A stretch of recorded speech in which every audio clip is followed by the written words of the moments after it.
Am I audible? Mic off है क्या?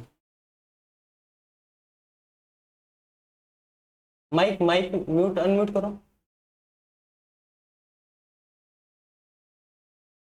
Now am I audible? बढ़िया. तो भाई लास्ट क्लास में काफी कम बच्चे थे, क्यों? कहाँ थे बाकी सब?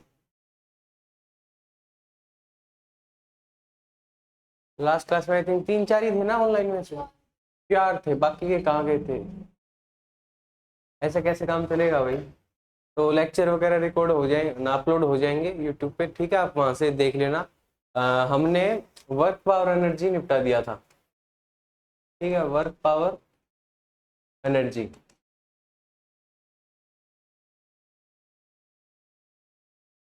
बाकी क्लियर हुआ था जो थे? कुछ डाउट आया उन क्वेश्चंस में? मॉड्यूल वगैरह आपका जल्दी ही आपको प्रोवाइड किया जाएगा. देन आज ग्रेविटेशन शुरू करेंगे, और टाइम मिला तो हम सर्कुलर मोशन के ऊपर भी बात करेंगे.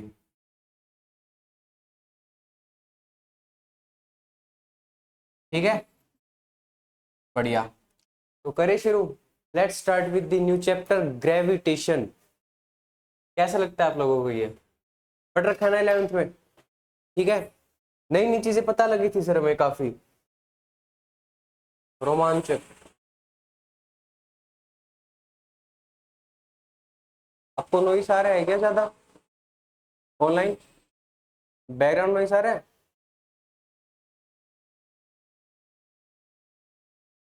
एडमिट कर दो.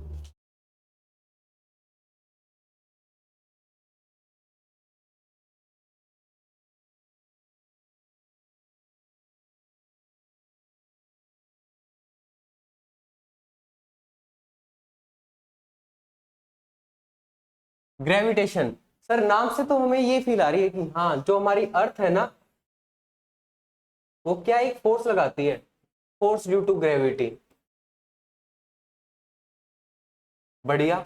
यानी कि जो बेसिक बेसिक से आपने बातें 9th में पढ़ी होंगी कि हाँ सर, नीचे ग्रेविटी लगती है, जिसकी वजह से हम धरती के ऊपर टिके हुए हैं.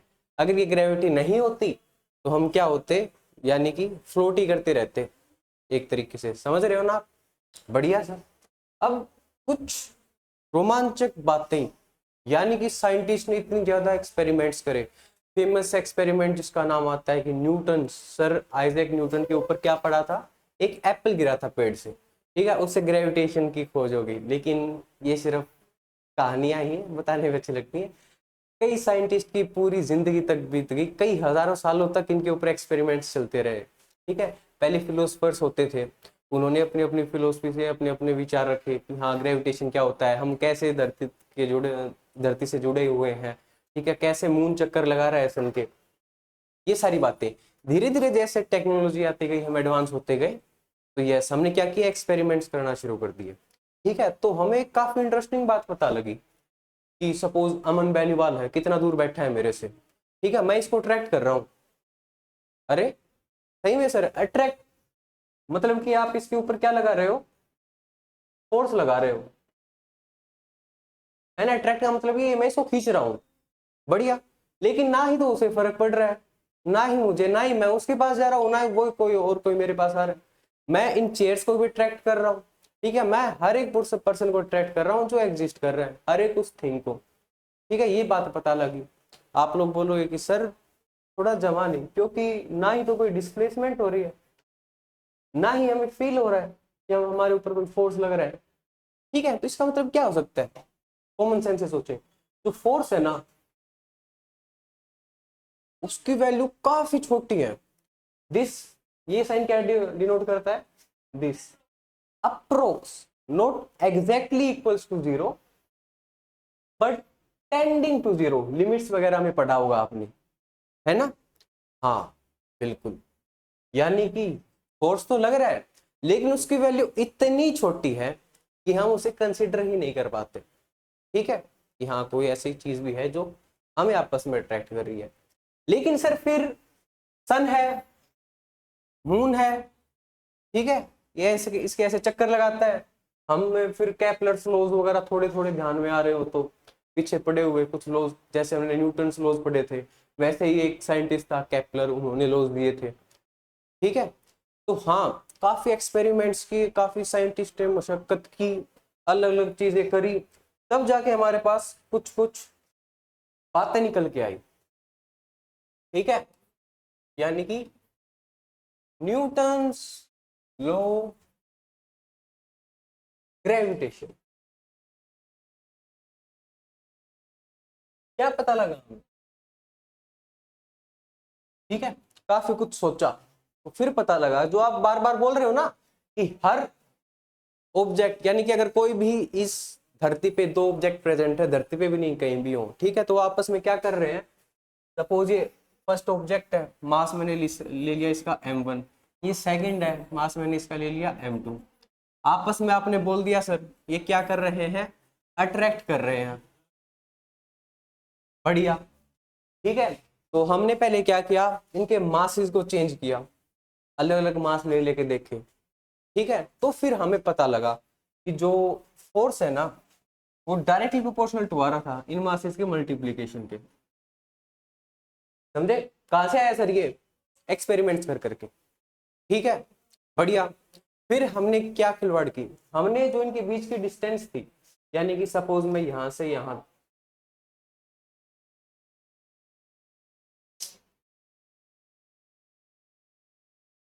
यहां से यहां की डिस्टेंस, ठीक है, या फिर मैं कह सकता हूं सेंटर टू सेंटर डिस्टेंस, ये मैंने चेंज करनी शुरू कर दी।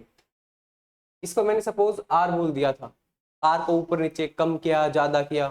ठीक है, तो फिर मुझे एक और बात पता लगी कि जो फोर्स है वो inversely proportional to R square आ गया।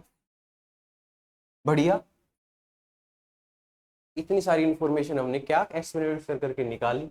देन हम ये प्रोपोर्शनल साइन हटाने के लिए क्या करते हैं, एक कांस्टेंट इंट्रोड्यूस करते हैं। पता होगा, जिसको नहीं पता वो बात समझे कि जो ये प्रोपोर्शनल साइन होता है ना, अगर इसको हटाना है, हटाने का मतलब है इसके जगह मुझे क्या लेके आना है अब, इक्वल्स टू। ठीक है, इससे तो मुझे यही पता लग रहा है सर अभी तक कि हाँ मास से इसको बढ़ाऊंगा फोर्स भी बढ़ेगा, डिस्टेंस को घटाऊंगा तो फोर्स बढ़ेगा, डिस्टेंस बढ़ाऊंगा फोर्स घटेगा, घटेगा बढ़ेगा पता लग रहा है, लेकिन एग्जैक्ट वैल्यू तो बताओ आप, है ना, जिसकी वजह से जो हमारी एक्सेलरेशन ड्यू टू ग्रेविटी यानी कि जी की वैल्यू हम पता करते हैं कितनी एग्जैक्ट क्या होती है, 9.8। ये भी एग्जैक्ट नहीं है, मतलब अप्रोक्सीमेट उसके काफी नियरली इक्वल, 9.8 मीटर पर सेकंड स्क्वायर, लेकिन कभी कभी इसको हम 10 लेते हैं क्वेश्चन में अगर हमें गिवन होता है तो। ठीक है, तो मैंने बोला कि इसको हटाना पड़ेगा, सही बात आपकी, आपने क्या किया, एक कांस्टेंट इंट्रोड्यूस कर दिया, F equals to G m1 m2 upon R square. बढ़िया, ठीक है, यहां से क्या बन गया, एक लॉ बन गया। F इक्वल्स टू में पढ़ा था, क्या था ये, Newton second law of motion. ठीक है, फिर न्यूटन चाचा ने यहां भी एक लॉ ड्राइव कर दिया, इसको हमने बोला न्यूटन्स लॉ ऑफ ग्रेविटेशन। ठीक है, क्या क्या टर्म्स लिख रखी हैं सर, ये m1 m2 क्या क्या है, जहां पे हमने ये दो ऑब्जेक्ट लिए हैं इनके क्या है m1 m2 मासेस। ठीक है, देन रेडियस क्या है, ध्यान से देखना, r, r की वैल्यू, इसका मतलब डिस्टेंस नहीं है, इसका मतलब डिस्टेंस फ्रॉम सेंटर। ठीक है, डिस्टेंस डिस्टेंस के चक्कर में क्वेश्चन में हल्का सा ट्रिक लाइक बनाता है, ट्रिकी सा बनाता है, उसमें निपट जाते हैं। आर जो डिस्टेंस है वो है फ्रॉम सेंटर टू सेंटर, अकेली डिस्टेंस नहीं, हमेशा जो आर देखोगे आप उसको बोलोगे R equals to distance from centre to centre. समझे, यानी कि आपको हो सकता है क्वेश्चन में दिया मिले कि ये दो ऑब्जेक्ट हैं, इनकी यहां से दूरी यानी यहां से ये दूरी दे रखी है आपको 10 मीटर्स, इनकी रेडियस दे रखी है आपको 5 मीटर्स। तो आप आर की वैल्यू क्या लेंगे? आप आर की वैल्यू लेंगे 10 + 5 + 5, दैट विल बी 20 मीटर्स। ठीक है, आपके ऐसे ही क्वेश्चन आएंगे, उससे ज्यादा नहीं उलझ जाएगा आपको। ठीक है, तो ध्यान रखना है यहाँ पे सिली मिस्टेक के नाम पे। अरे वाह, इतना जल्दी! ओ, कोई नहीं। तो इशिता, फटाफट से हम वापस देखते हैं एक बार ऑनलाइन। एवरीवन, बेसिक बेसिक सी बातें समझ आई? मेन इसमें ध्यान क्या रखना है? आर की वैल्यू पे। ठीक है, इसके ऊपर ही खेल होगा, देखना क्वेश्चंस वगैरह दूंगा मैं ऐसे, जिसमें आर की वैल्यू आपको अच्छे से देख के लेनी पड़ेगी। ठीक है, तो जल्दी से बता दो, साथ ही साथ नोट डाउन कर लो फटाफट से। सभी को क्लियर हुआ? अच्छे से समझ आया क्या कहानी थी? बढ़िया। तो इसी तरह हम पढ़ रहे हैं ग्रेविटेशन। नाम से ही पता लग रहा है कि सर ग्रेविटी वगैरह पढ़ते आ रहे हैं हम, एक्सेलरेशन ड्यू टू ग्रेविटी। जी ठीक है, यानी कि जो अर्थ हम पे फोर्स लगाता है। लेकिन साइंटिस्ट ने, अलग अलग फिलोसफर्स थे, एक्सपेरिमेंट्स किए, तो पता लगा कि हर एक ऑब्जेक्ट एक दूसरे ऑब्जेक्ट के ऊपर फोर्स लगा रहा है, जिसमें भी मास है। ठीक है, समझा नहीं? इस चेयर पे भी मैं फोर्स लगा रहा हूँ, अट्रैक्ट कर रहा हूँ।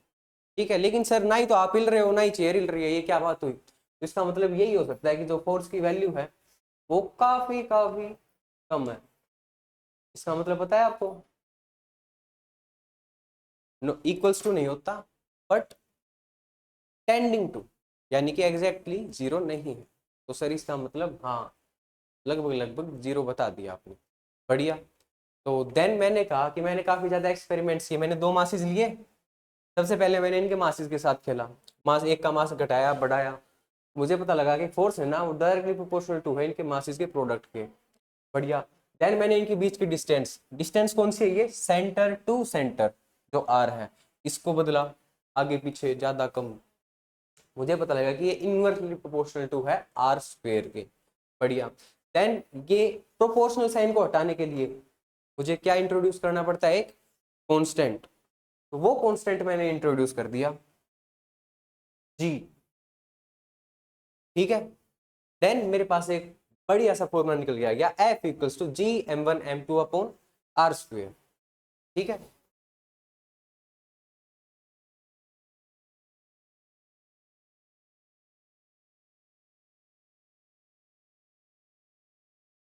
G क्या है यहाँ पे? कांस्टेंट है sir. G equals to universal, एक वर्ड जोड़ दिया मैंने, यूनिवर्सल ग्रेविटेशनल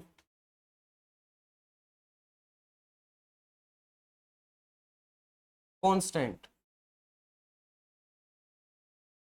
ठीक है, कांस्टेंट तो समझ आता है, यूनिवर्सल का क्या मतलब है सर? यानी कि यूनिवर्स में कहीं भी रख दो इसे, मतलब कि मीडियम। अभी हवा में वैक्यूम में रख रखा है तो भी इसकी वैल्यू वही रहेगी, मैंने इसको पानी में रख दिया तो भी वैल्यू वही रहेगी। ठीक है, मैंने उसको उठा के तेल में रख दिया, आइस में रख दिया, तो वैल्यू चेंज नहीं होने वाली। तो यूनिवर्सल बोला मैंने। वैल्यू क्या होती है इसकी? 6.67 into 10⁻⁻11 Newton Newton KG square. ना ना, न्यूटन मीटर स्क्वेयर, सही बात है, न्यूटन मीटर स्क्वेयर पर केजी स्क्वेयर।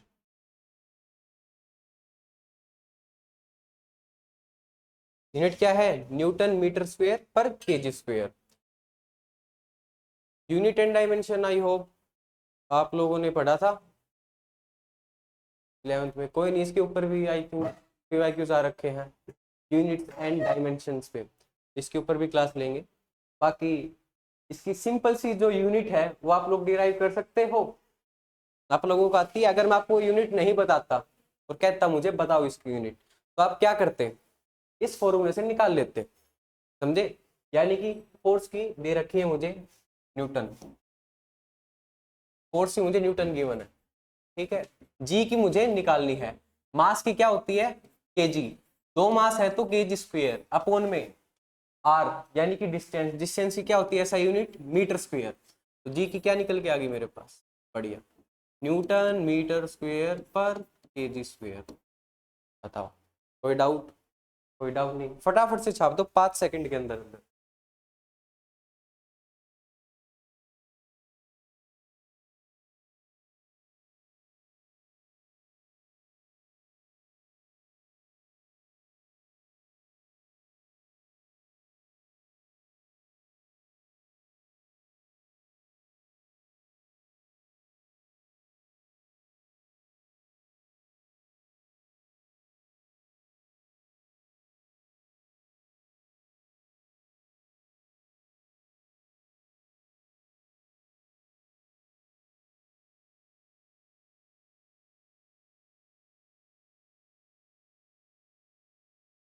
थोड़ी काम काम की मैं डेफिनेशंस भी लिखवा देता हूँ आपको।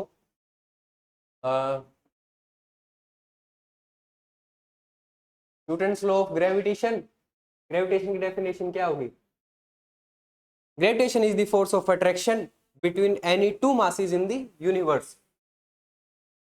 ठीक है, तो मैंने आपको ओवरव्यू देने के चक्कर में सबसे पहले मेन मेन चीजें बता दी हैं। अब ठीक है, बढ़िया बढ़िया प्यारी प्यारी सी छोटी छोटी डेफिनेशन लिख लेते हैं। तो सर ग्रेविटेशन बता दो।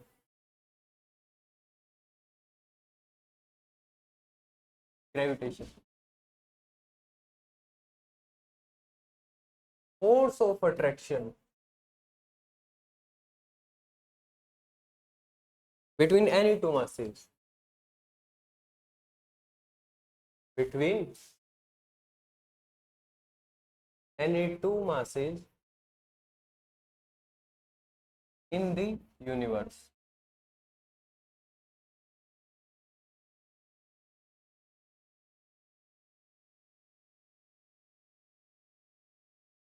That is, every object attracts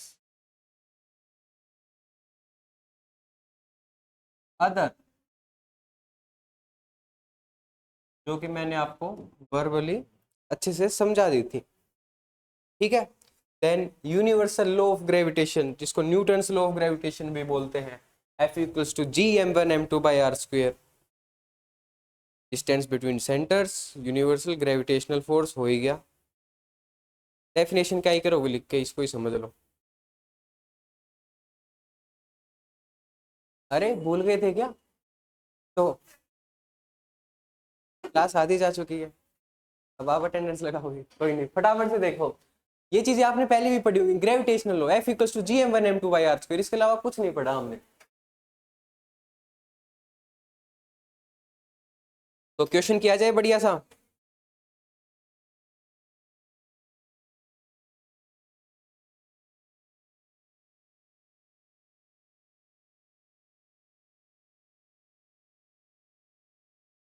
क्या, उससे पहले ग्रेविटेशनल फोर्स की कुछ कैरेक्टरिस्टिक्स लिख लो।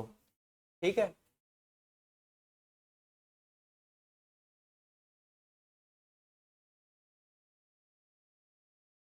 यानी कि कुछ काम की बातें इससे रिलेटेड कैरेक्टर।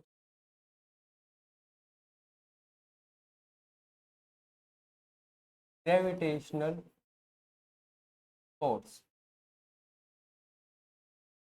बढ़िया। थोड़ा सा पीछे में देखो, मैंने आपको डिनोट करके बताया था, इसके ऊपर फोर्स ऐसे लग रहा है, इसके ऊपर फोर्स ऐसे लग रहा है, आया ध्यान? इसका मतलब क्या कह सकता हूं मैं कि ये कौन सा फोर्स है सर? अट्रैक्टिव फोर्स है। ठीक है, रिपल्सिव होता तो हाँ एक दूसरे को रिपेल कर रहे हैं, अट्रैक्ट कर रहे हैं, तो ये क्या है? अट्रैक्टिव फोर्स है।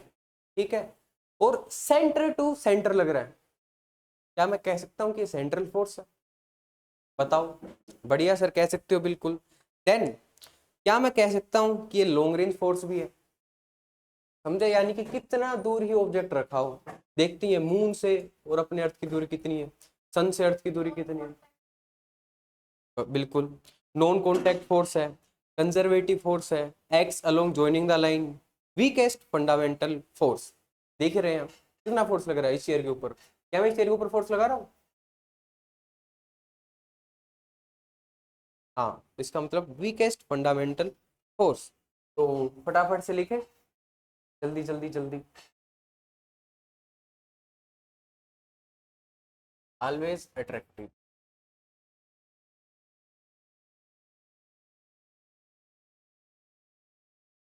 यानी कि अगर मैं कहूं इस फोर्स को क्या नाम दूंगा, force on one due to two, समझे। F12 क्या लिखा, फोर्स ऑन ऑब्जेक्ट वन यानी M1 पे due to the object two. इसको लिख सकता हूं force on object two due to the object one. ठीक है, तो और क्या मैं कह सकता हूं कि इन दोनों की वैल्यू इक्वल होगी, force on object one plus two force on object two, कह सकता हूं। कह सकते हो सर, लेकिन आप थोड़ी सी करेक्शन और करो।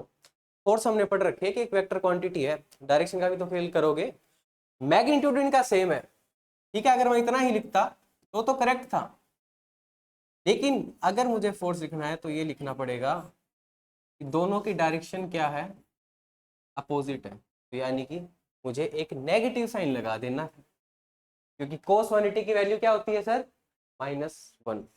बढ़िया। देन मैंने पढ़ा कि ये एक सेंट्रल फोर्स है, सेंटर टू सेंटर लग रहा है, समझे। देन ये क्या है, एक वीकेस्ट फंडामेंटल फोर्स भी।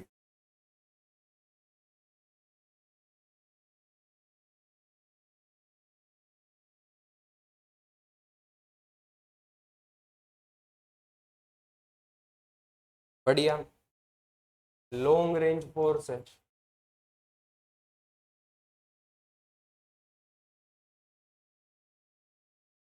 ठीक है, लिख लो इतनी।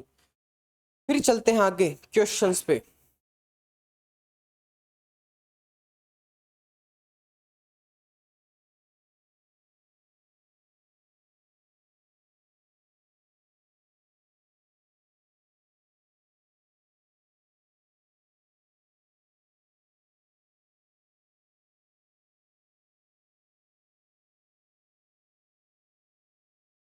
लिखो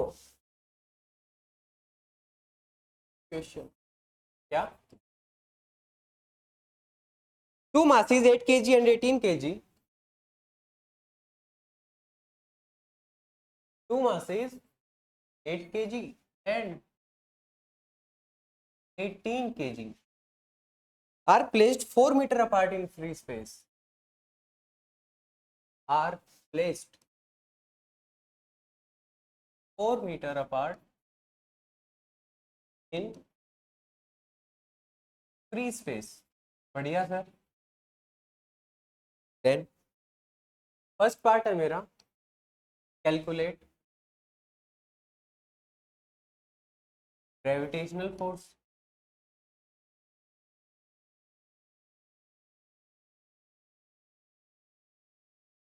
then second, if the distance is increased to 8 meter,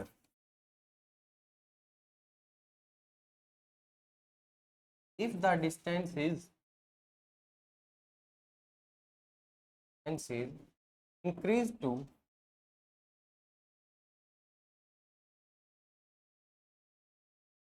8 meter, what will be the new gravitational force?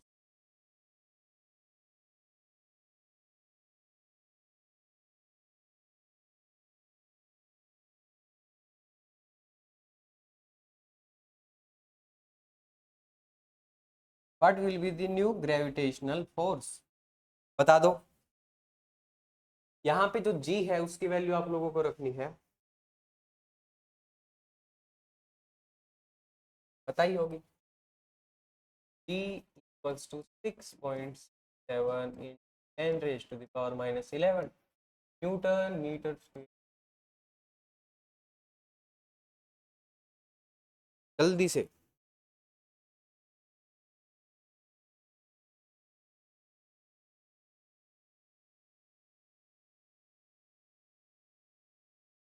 अरे वाह यार, नाइस, आज आप जीत गए।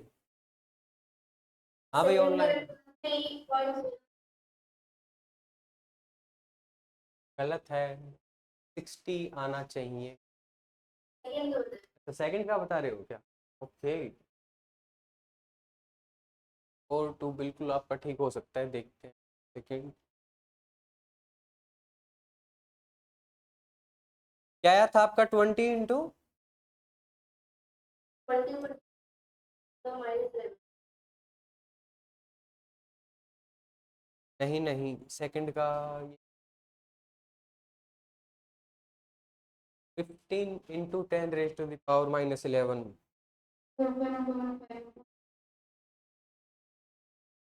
1.5 है तो इसका मतलब 10⁻10 होगा, ना कि 11। हाँ बढ़िया,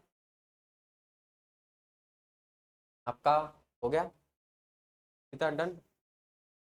आपका क्या नाम था? उम्र।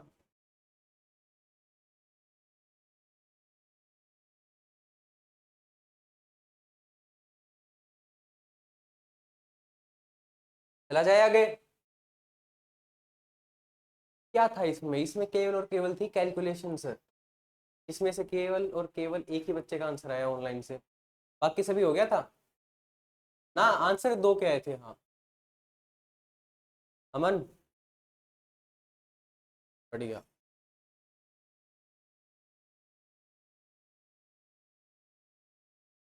3 समथिंग इंटू 10⁻⁻, सही है, बढ़िया।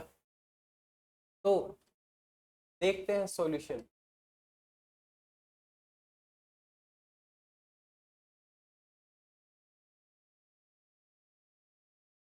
F equals to ji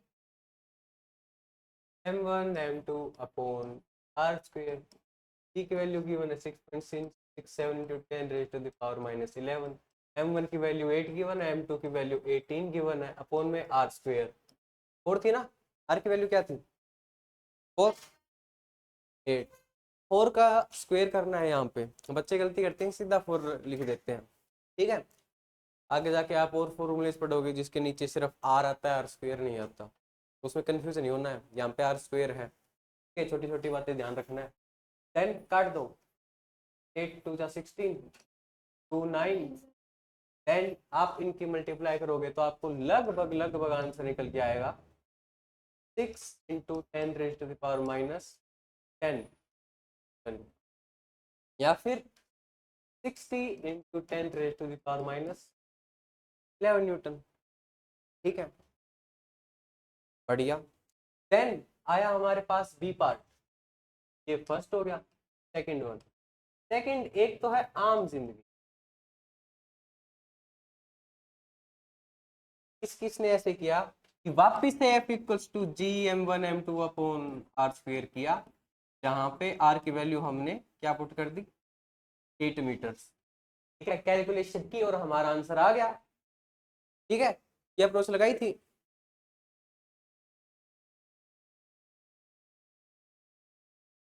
okay बढ़िया। या ये तो कर सकता था मैं, बिल्कुल सर सही आंसर होता मेरा, लेकिन लेकिन लेकिन हमें टाइम बचाना है भाई, ठीक है। इस टाइप के क्वेश्चंस आपने पहले भी किए होंगे, है ना, तो थोड़ी सी झलक आपको याद भी आ रही होगी। मुझे F1 गिवन है दिस, F2 निकालना है दिस, जब मेरी आर की वैल्यू 8 मीटर्स है, ठीक है। मास मेरे पास कांस्टेंट है, यानी कि F1 directly proportional to R1 square, F2 directly proportional to R2 square. Clear हुआ या नहीं हुआ? F1 upon F2 equals to R2 upon R1 का होल स्क्वायर। बताओ क्या किया सर मैं?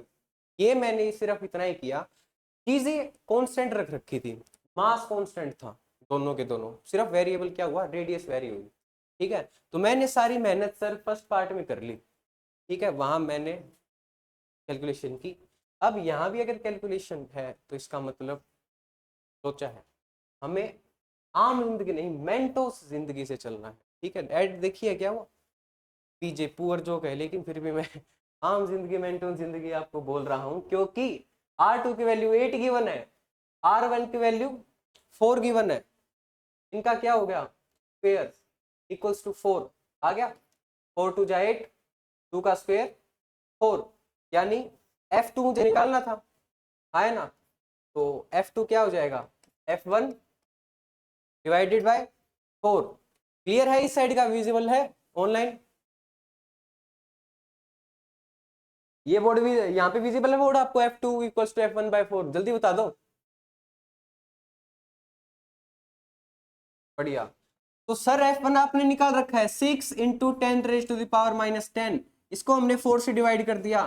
कितनी आसान सी कैलकुलेशन होगी, 2 2 जा 4, 2 3 जा 6, 1.5 इंटू 10⁻⁻10 न्यूटन से मेरा आंसर निकल के आ गया।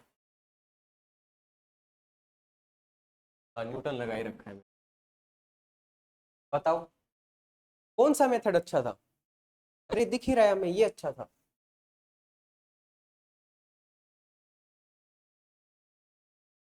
फोर प्लस एट, अच्छा। डिक्रीज ना, क्वेश्चन की लैंग्वेज समझना, if the distance is increase to, ठीक है। अगर इसमें लैंग्वेज ऐसी लिखी होती, if the distance is increase by 8 metres, तब क्या करते हैं हम, 12 करते हैं। तो 2 और बाय का खेल है। ऑनलाइन एवरीवन, यहाँ पे एक स्टूडेंट ने क्या गलती की, उन्होंने सोचा कि अरे सर कह रहे हैं बढ़िया क्वेश्चन है, तो इसका मतलब कुछ ना कुछ तो लोचा मिलेगा इसमें।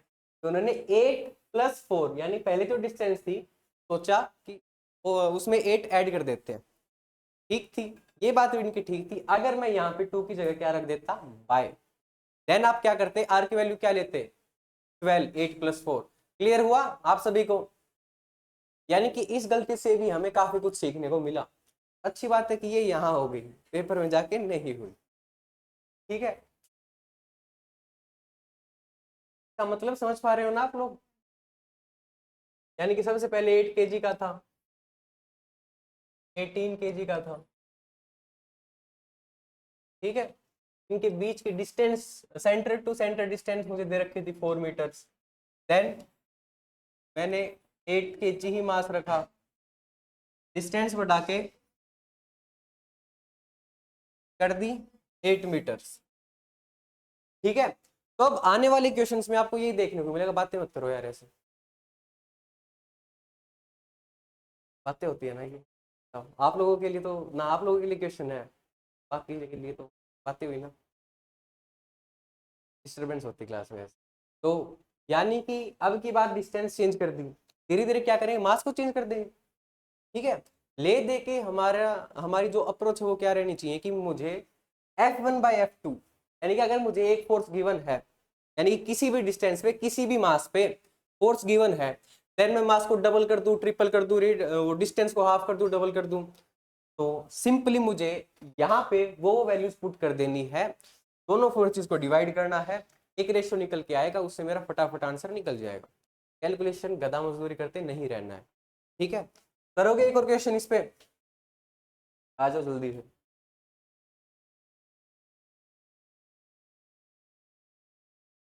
क्वेश्चन बढ़िया। The gravitational force between two objects is this.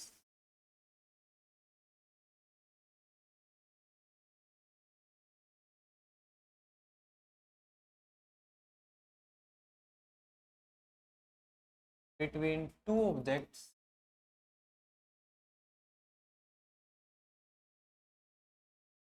2.4 in 10 raised to the power minus of 9 newtons when they are 5 meter apart. When they are 5 meters apart, find the new gravitational force. Find the new gravitational.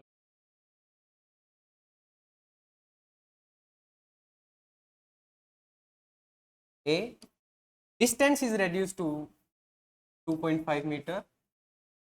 Distance is reduced to 2.5 meters. Then masses of both objects are doubled. Masses of both objects are doubled while keeping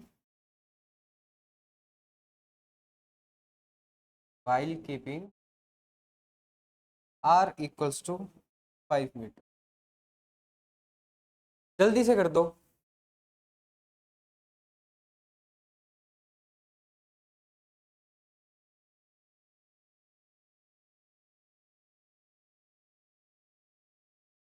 five point six 9.6 okay okay great.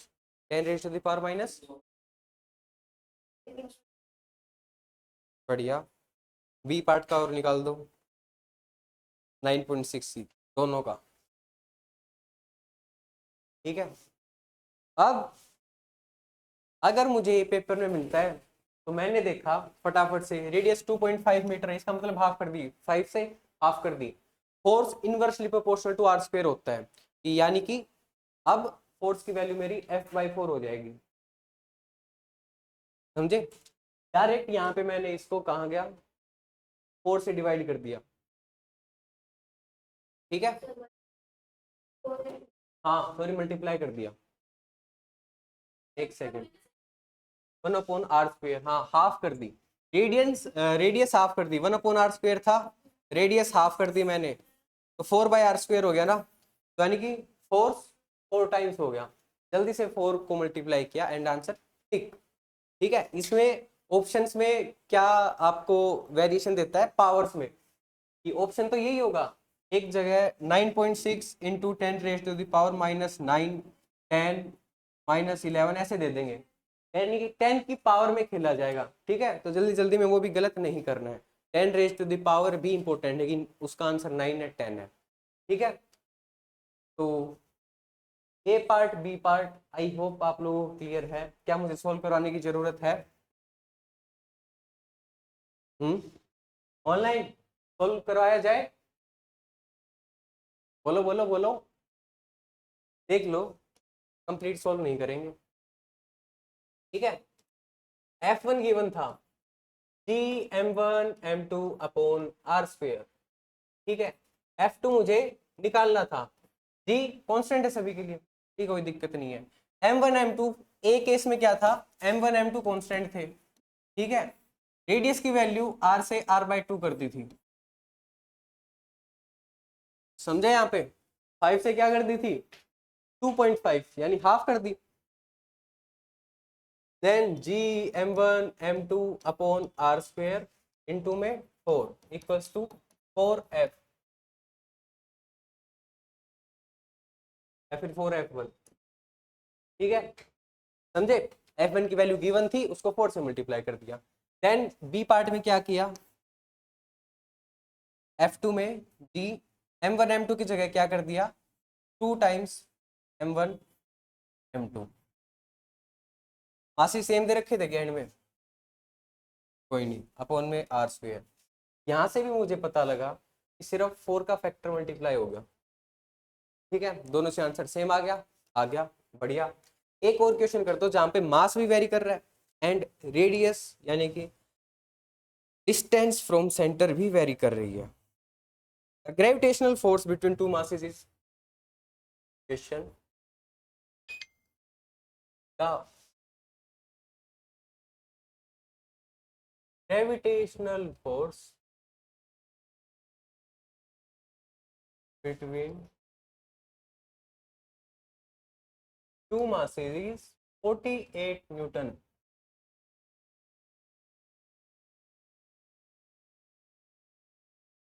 When they are separated by a distance r.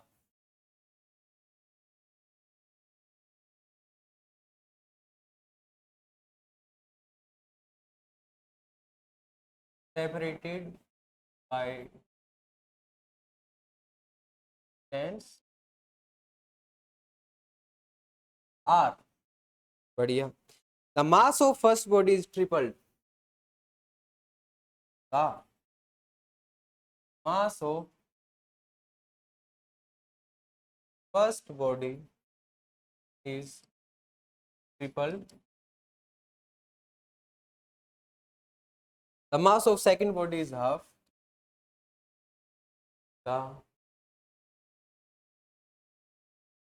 mass of second body.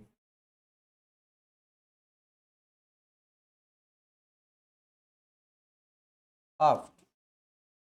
Distance between them is doubled and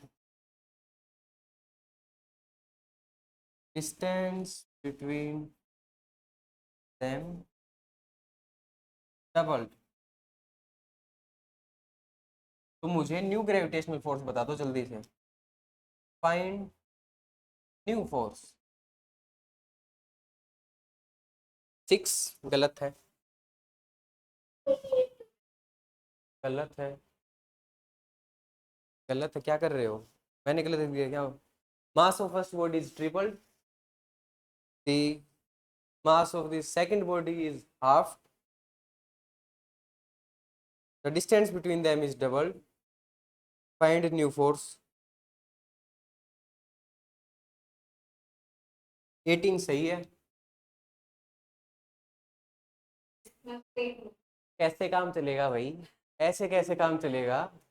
लगातार answer आ रहे हैं गलत पे गलत, गलत पे गलत. Question आसान है या नहीं है? है ना? हाँ भाई 18 आ गया सभी का. तो अमन ने दिया था ना आंसर 18. सबसे पहले 18 किसने बोला था? ओ हितेश. हितेश भाई के लिए तालियां.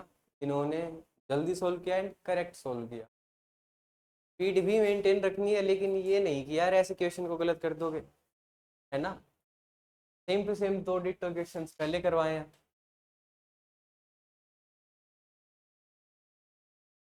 थर्टी सिक्स आ गया.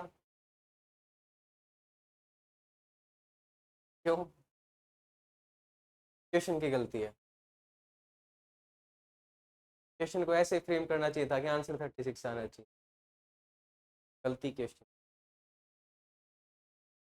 देखो भाई फटाफट. F1 दे रखा है सर हमें 48 Newton. G m1 m2 upon r square.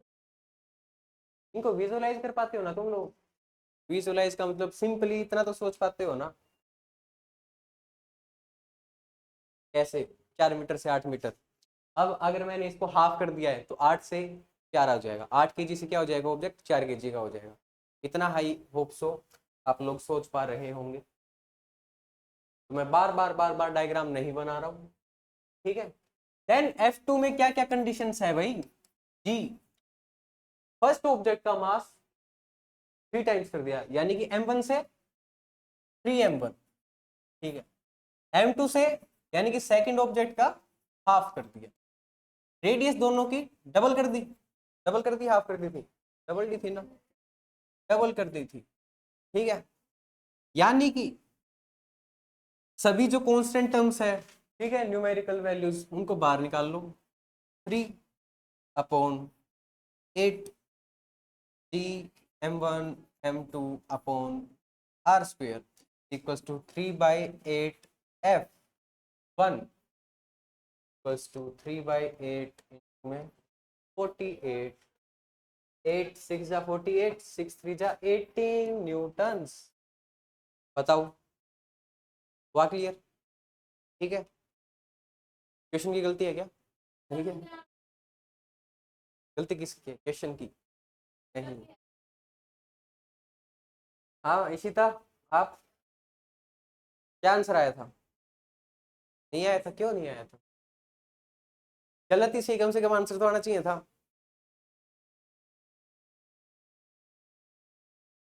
बोला आंसर तो आ गया था ना, भले ही गलत आया हो. तो एवरीवन आंसर आपका जरूर आ जाना चाहिए. अगर आपका आंसर नहीं आ रहा तो इसका मतलब आपको कॉन्सेप्ट समझ नहीं आया. इसका मतलब दिक्कत मेरे में है फिर तो. हाँ हाँ. जो कि फ्लेक्स करने की बात नहीं है. क्योंकि ये कैलकुलेशन मिस्टेक करते हैं 9वीं 10वीं के बच्चे. आप हो चुके हो, अच्छे ही हो गया, कोई नहीं. तो आई होप आपको ये कंसेप्ट यानी कि ग्रेविटेशनल फोर्स का क्लियर हुआ होगा. और क्वेश्चंस है क्या, देखूं मैं?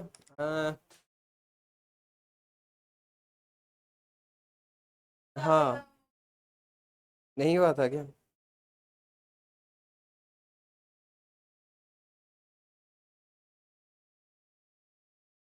हाँ, एक क्वेश्चन ये और कर दो जल्दी से, एक और बढ़िया क्वेश्चन है। Three identical masses of 5 kg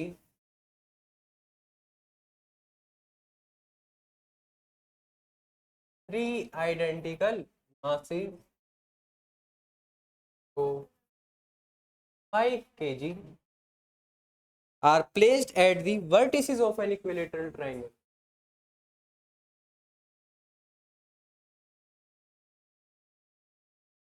Are placed at vertices of equilateral triangle.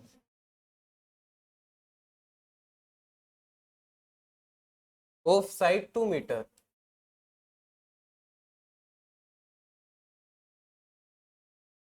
Find net gravitational. Find net gravitational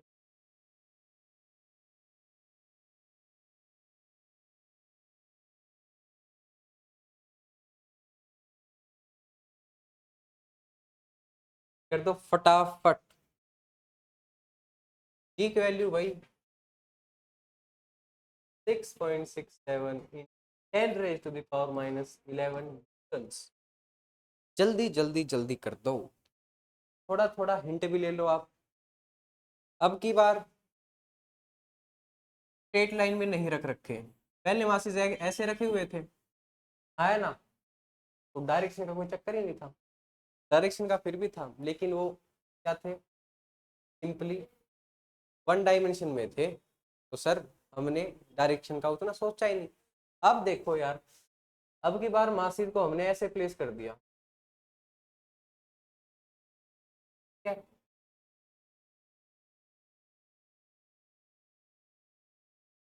7.2 अरे वाह,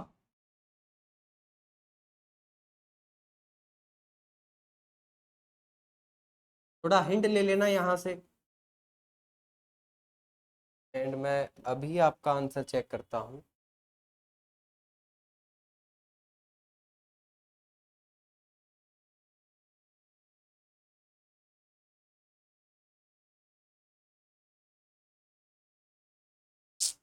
आंसर तो गलत है यार।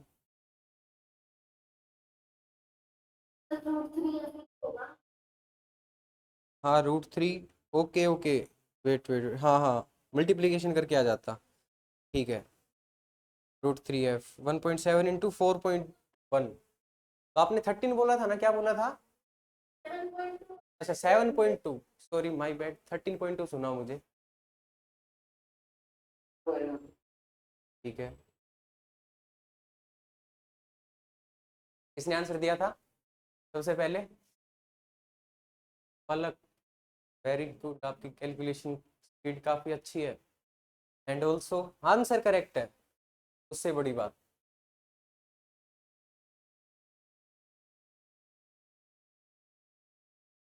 समझ रहे हो ना, फोर्स क्या थी, एक वेक्टर क्वांटिटी थी, ठीक है। सपोज मुझे इसके ऊपर नेट फोर्स निकालना था, है ना? कैसे लगेगा नेट फोर्स इस पे? एक तो ऐसे लगाएगा ये, ठीक है, सपोज ये 1 है, ये 2 है, ठीक है, ये 3 है। फोर्स ऑन 3 ड्यू टू 1, समझ आया? बढ़िया। Then this one, force on 3 due to 2, बढ़िया। कोई डाउट? कोई डाउट नहीं सर। अब इनके बीच में एंगल, एंगल बन रहा है 60, कैसे?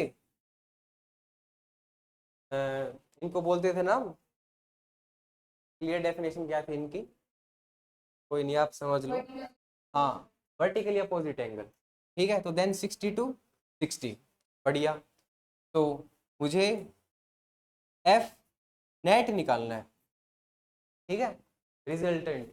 तो क्या फॉर्मूला था, under root of f1 square plus f2 square plus 2f1 f2 cos theta. Clear हुआ, under root of f1 square plus f2 square plus 2f1 f2 cos theta. बढ़िया, यहां पे मुझे f1 और f2 की वैल्यू इक्वल है, given तो नहीं है सर, लेकिन हमें पता है दोनों मासिस बराबर है, दोनों के बीच की डिस्टेंस भी बराबर है। बढ़िया, देन मैं कह सकता हूँ f1 इक्वल्स टू f2, और यहां से under root of f square plus 2f square cos 60, ठीक है, यहां से कोस 60 की वैल्यू 1/2 होती, तो कोस 60 से 2 कट गया, 3f स्क्वेयर, ठीक है, अंडर रूट से बाहर निकालेंगे तो √3f। कोई डाउट हो बताओ, कोई डाउट नहीं, पक्का, बस f की वैल्यू आप निकालोगे g m1 m2 upon r square. Any doubt, कोई डाउट नहीं, आंसर निकालना, मल्टीप्लाई कर देना, एंड 7.2 ही अप्रोक्स उसी पे आएगा, ठीक है, चला जाए आगे। क्लियर हुआ, अब की बार सर फोर्सेस सिंगल डायरेक्शन में नहीं लग रहे थे, ठीक है, अब की बार दो फोर्सेस को एक एंगल पे हमने लगाया, जिसकी वजह से हमें वेक्टर एडिशन करना पड़ा, ठीक है, डायरेक्टली F1 F2 नहीं कर सकते थे क्योंकि ये वेक्टर क्वांटिटी है, एंगल 60 गिवन था, तो हमने रिवाइज किया कि जो हमारा F नेट आता था वेक्टर एडिशन में f1 square plus f2 square plus 2f1 f2 cos theta, तो इसके अंदर हमें एक नई चीज सीखने को मिली। क्लियर है, तो आई होप आपको तो ग्रेविटेशनल फॉर्मूला या फिर लॉ ऑफ ग्रेविटेशन अच्छे से क्लियर हो गया होगा।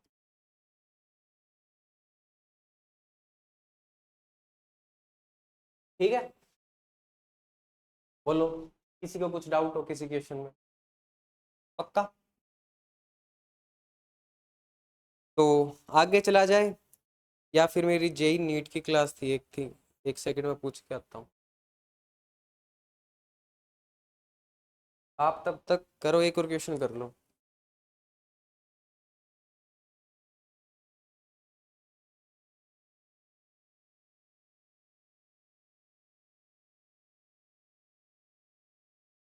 एक और बढ़िया सा क्वेश्चन, थोड़ा conceptual,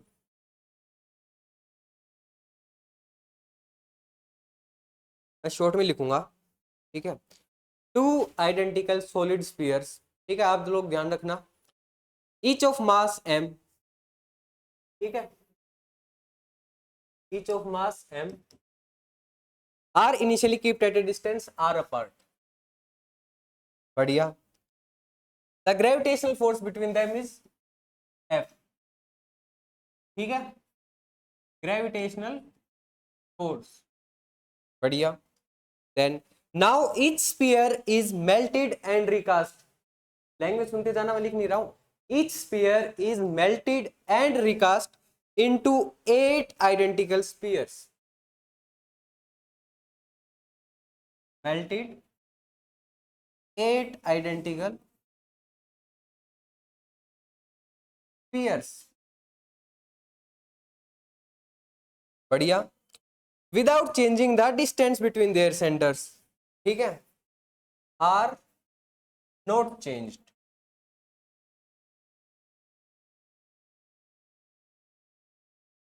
one small sphere from first set, one sphere from first set and from second are chosen, ठीक है, तो मुझे अब बता दो इन स्फीयर्स के बीच में क्या ग्रेविटेशनल फोर्स होगा।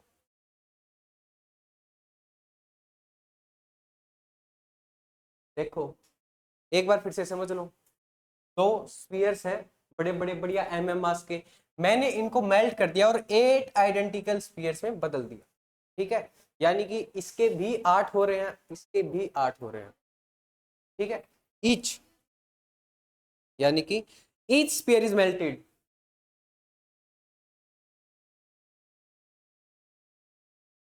SPHERE।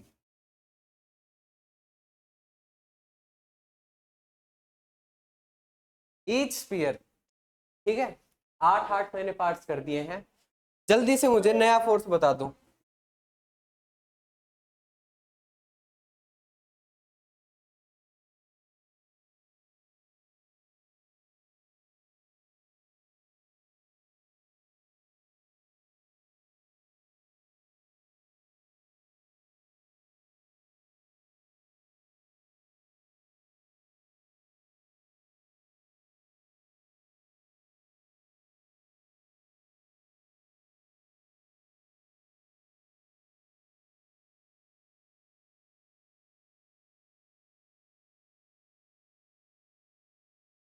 आपकी अब मैथ्स की क्लास होगी, ये अपना लास्ट क्वेश्चन रहेगा, बोलो आप बताओ। 1/8 मास हो जाएगा। F बाय क्या होगा? 8। F/8। F/64 correct. 7 करोड़ आप जीत चुके हैं। तो पलक पलक नहीं बोला था ना? हाँ, फिर से सोचो। F/8 हो गया, F/64 होगा।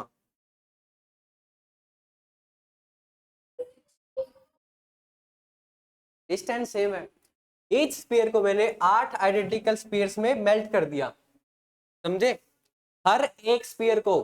तो क्या आपने केवल और केवल फर्स्ट स्पीयर का मास चेंज किया है या दोनों का? One sphere from first set and from second. साथ साथ बोल रहा था मैं, एक फर्स्ट सेट से लिया है, दूसरा स्पीयर मैंने सेकंड सेट से लिया है। नहीं, ओके, कोई नहीं, कंफ्यूजन हो गई थी। आपका आंसर अगर उसके हिसाब से है तो ठीक है, कोई दिक्कत नहीं है। बट लाइक मैं साथ के साथ बोलते जा रहा था ना, तो यही बोला था मैंने, पहला मैंने यहाँ से लिया है, इस स्पीयर का फर्स्ट सेट इसमें माना जाएगा, इसके 8 स्पीयर फर्स्ट सेट, इसके 8 स्पीयर सेकंड सेट, वहां से एक एक उठाया है। बाकी आपका आंसर बिल्कुल ठीक है, जैसे आपने सोचा था उसके हिसाब से आपका आंसर ठीक है, कोई नहीं। तो जल्दी से एवरीवन, इसमें कंफ्यूज ये नहीं होना है कि उसकी तो रेडियस भी चेंज हो जाएगी। ठीक है, प्लग आपका आंसर ठीक है, आप परेशान मत हो। ठीक है, कैपिटल एम से छोटा बना दिया मैंने। ठीक है, इसका कुछ मास स्मॉल एम होगा, जो कि मुझे कैपिटल M/8 मिला। एवरीवन देख लो, पहला स्पीयर था, ये कौन सा है? Sphere number first. ठीक है, कैपिटल एम से M/8 कर दिया मैंने, बढ़िया। सर इसकी रेडियस आर थी, मान लो इसकी रेडियस कैपिटल आर थी, यहां से लेके यहां तक, इसकी रेडियस स्मॉल आर हो जाएगी, तो यानी कि डिस्टेंस में भी फर्क आना चाहिए, है ना? बढ़िया। नहीं आया, क्यों नहीं आया? क्योंकि यहाँ पे हमने बोल रखा था,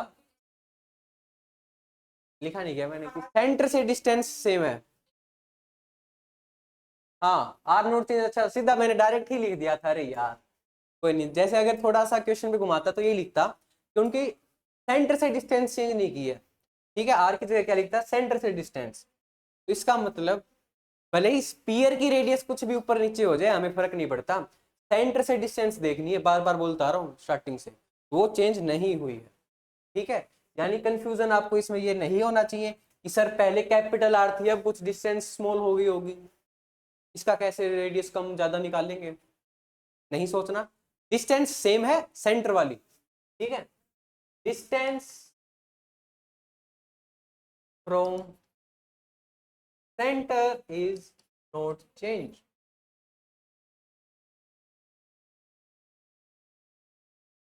पीपीटी ही बना बना के लेके आऊंगा अब।